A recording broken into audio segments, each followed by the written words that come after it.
Hi friends, welcome back to Suma home maker. నేను మీ సుమా శ్రీధర్. ఈరోజు వీడియోలో రెసిపీ వచ్చేసి నాటుకోడి పలావ్. ఘాటుగా గుమగుమలాడుతూ టేస్టీగా ఉండే ఈ నాటుకోడి పలావ్ని మనం ఇప్పుడు తయారు చేసుకుందాము. చాలా సింపుల్ ప్రాసెస్ అండి. బిగినర్స్ కూడా ఈజీగా అర్థమయ్యే ప్రాసెస్లో చెప్తున్నాను. వీడియోని స్కిప్ చేయకుండా ఎండ్ వరకు చూసి నచ్చితే లైక్ చేసి సబ్స్క్రైబ్ చేసుకోండి. నేను ఇలా మార్కెట్ నుంచి నాటుకోడిని అక్కడే కట్ చేపించి తీసుకొచ్చామండి. ముక్కల్ని చిన్న సైజు కాకుండా మీడియం సైజులో అయితే కట్ చేపించుకొని తీసుకోవాలి. అప్పుడు మనకి పలావ్లోకి బాగా కనబడతాయి. ఇప్పుడు ఈ నాటుకోడిని పక్కన పెట్టుకోవాలి. 1 kg బాస్మతి రైస్ అయితే తీసుకున్నానండి. ఇప్పుడు 1 kg బాస్మతి రైస్ 1 kg నాటుకోడి తీసుకున్నాము కాబట్టి అందులోకి 2 పెద్ద సైజు ఆనియన్స్ని ఈ విధంగా పొడవుగా కట్ చేసుకొని తీసుకోవాలి. 2 మీడియం సైజు టమాటాలని కూడా ఇదే విధంగా పొడవుగా కట్ చేసుకొని తీసుకోవాలి. నేను ఫ్రెష్ క్రీమ్ తీసుకున్నానండి. ఇది పెరుగు కాదు, ఫ్రెష్ క్రీమ్. 1 కప్పు సన్నగా తరిగి పెట్టుకున్న కొత్తిమీర, పచ్చిమిర్చిని ఈ విధంగా మధ్యకి పొడవుగా కట్ చేసుకొని తీసుకోవాలి. అలానే సన్నగా తరిగి పెట్టుకున్న 1 కప్పు పుదీనా, బిర్యానీ ఆకు, మరాఠీ మొగ్గలు 4, లవంగాలు యాలకులు 6 చొప్పున తీసుకొని 1 టేబుల్ స్పూన్ షాజీరా తీసుకోవాలి. 2 ఇంచుల చెక్క, జాపత్రి, గరం మసాలా, జీలకర్ర పొడి అండి. ఈ 1 kg బాస్మతి రైస్ 1 kg నాటుకోడికి ఈ క్వాంటిటీలో మసాలాలు అయితే సరిపోతాయి. ఇప్పుడు మనం ప్రాసెస్లోకి అయితే వెళ్ళిపోదాం. రైస్ని అయితే నానబెట్టుకోవాలండి. ఇప్పుడు వాటర్ పోసి 2 times వాష్ చేసుకొని 1/2 hour పాటు కంపల్సరీగా రైస్ని అయితే నానబెట్టుకోవాలి. ఇలా నానబెట్టుకోవటం వల్ల మనకి రైస్ తొందరగా కుక్ అవుతుంది, ఇంకా టేస్ట్గా కూడా ఉంటుంది. ఇప్పుడు మనం మళ్ళీ ఫ్రెష్గా వాటర్ పోసి మూత పెట్టి 1/2 hour నానబెట్టుకుందాం. ఇప్పుడు ఇలా మందపాటి కడాయిని ఒకదాన్ని తీసుకోవాలండి. ఎందుకంటే మనం ప్రాసెస్ అంతా ఇందులోనే తయారు చేసుకుంటాము. చికెన్ ఉడికించిన దగ్గర నుంచి బాస్మతి రైస్ వేసి కూడా మనం పలావ్ని ఇందులోనే తయారు చేసుకుంటాం కాబట్టి పెద్ద ప్యాన్ తీసుకోవాలి. స్టవ్ ఆన్ చేసుకొని ప్యాన్ హీట్ అయిందో లేదో చూసుకొని, ప్యాన్ హీట్ అయిన తర్వాత ఇందులోకి 4 టేబుల్ స్పూన్ల దాకా ఆయిల్ వేసుకుంటున్నామండి. 6 యాలకులు, 6 లవంగాలు ఆయిల్లో వేసుకోవాలండి. చెక్క, జాపత్రి, 1 టేబుల్ స్పూన్ షాజీరా, జాజికాయలు 3 వేసుకొని, బిర్యానీ ఆకుని 2 ఆకులు వేసుకోవాలండి.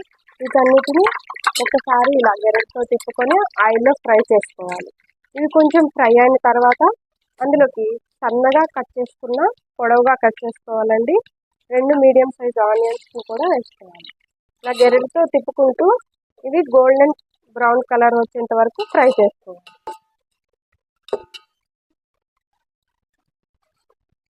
ఆనియన్స్ అనేవి ఇలా కొంచెం ఫ్రై అయిన దాకా వేయించుకోవాలండి.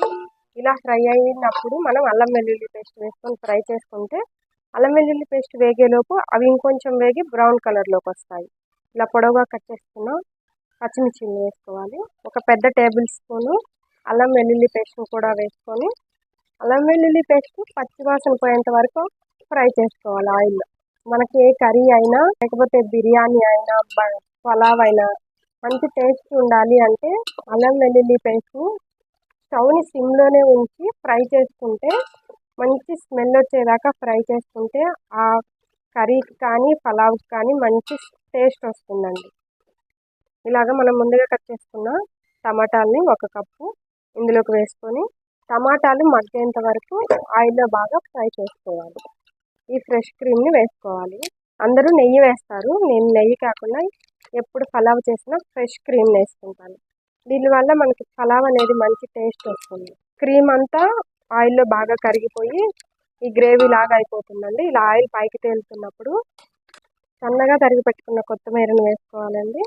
సన్నగా తరిగి పెట్టుకున్న 1 కప్పు పుదీనా మొత్తాన్ని ఇప్పుడు ఒకసారి గెరటితో తిప్పి 1 నిమిషం ఫ్రై చేసుకున్న తర్వాత ఇలా నీట్గా క్లీన్ చేసుకున్న 1 kg చికెన్ని తీసుకొని ఇందులోకి వేసుకోవాలండి. ఇప్పుడు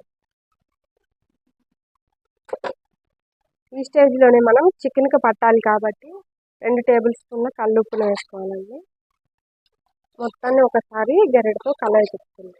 ఒకసారి మొత్తం కలయి తిప్పుకున్న తర్వాత మూత పెట్టి మీడియం ఫ్లేమ్లో ఉంచి 15 minutes కుక్ చేసుకోవాలి. 15 minutes తర్వాత మూత తీసి చూస్తే ఈ విధంగా చికెన్లోంచి నీరు ఊరి ఉంటాయండి. ఇప్పుడు ఇందులోకి 1/2 టేబుల్ స్పూన్ పసుపు వేసుకొని 2 టేబుల్ స్పూన్ల కారాన్ని వేసుకుంటున్నానండి. నేను spoon garam masala, half table spoon జీలకర్ర పొడిని వేసుకొని 1 టేబుల్ స్పూన్ ధనియాల పొడిని కూడా యాడ్ చేసుకొని మొత్తాన్ని ఇప్పుడు ఒకసారి గెరటితో కలిపి తిప్పుకుందాం. ఇలా 5 నిమిషాలకు ఒకసారి కలయి తిప్పుకుంటూ ఇందులో ఉన్న వాటర్ అంతా ఎగిరిపోయి ఆయిల్ పైకి తేలేంత వరకు ఉడికించుకోవాలి.